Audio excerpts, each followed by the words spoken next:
played two concerts in New Plymouth. Mark Sainsbury caught up with the country's latest group of promoters.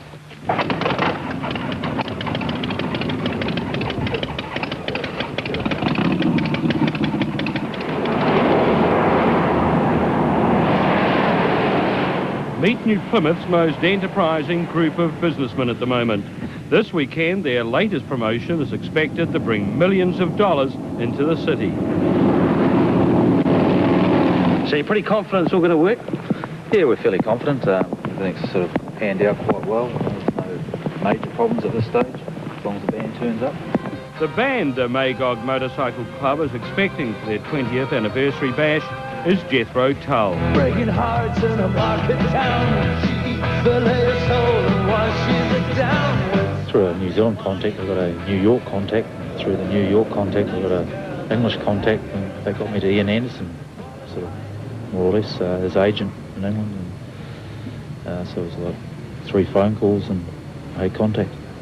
But I mean, you're dealing in an area where there's promoters all around the world who are putting on concerts here, there and everywhere. I mean, what did they think when a motorcycle club from New Zealand rang up and said, we're having a bit of a party, we want you guys along?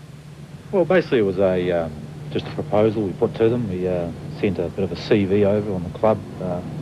Peggy actually wrote a bit of a history thing for them. We got a letter of reference from the mayor at the time and basically sent over a few bits and pieces, like a couple of our Motorcycle Expo brochures that we produced, just to sort of show the professional attitude that we like to put to anything that we want to do. And yeah, I'm pretty sure that Ian will relate to his thoughts on the matter at a later date. It sounded like one of those things that was so unlikely and so unusual that maybe it would be one of those that was going to make sense. Because once in a while you do get some really crazy offers, and you have to really decide, are they completely crazy, or is it just an odd sounding thing, or a little unlikely. But I mean, this one sounded like it might actually be for real. And essentially we thought, well, we've got nothing to lose by doing it.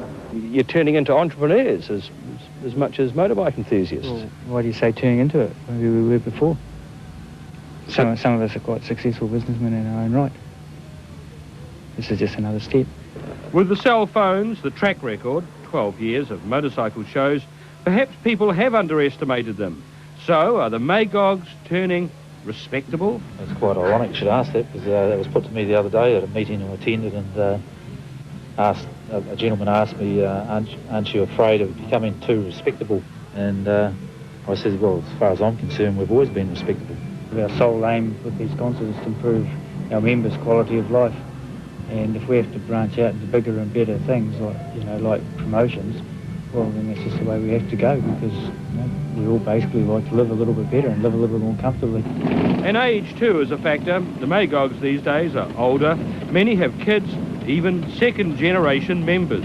It's gone through the various facets of maturing, from the early days as street gangs and motorcycle clubs as they were, or more motorcycle gangs of the late 60s, early 70s, into more organised groups of people doing things together, creating a lifestyle for themselves, creating a life where our motorcycle club is actually our whole life.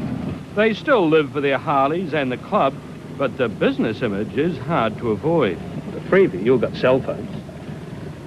It's part of our life these days, the age of communication. Same as computers. I run 3 businesses. I have to be in touch with them all. Mine's the Jethro Tull hotline, so I have to have one. Every phone call's worth something. And tomorrow, after a 20-year absence from New Zealand, the Magog Motorcycle Club will present Jethro Tull. We really are pushing for Jethro Tull to leave New Zealand with the biggest smile we could possibly have on their faces, because that'll be a total public relations exercise for the club for the future.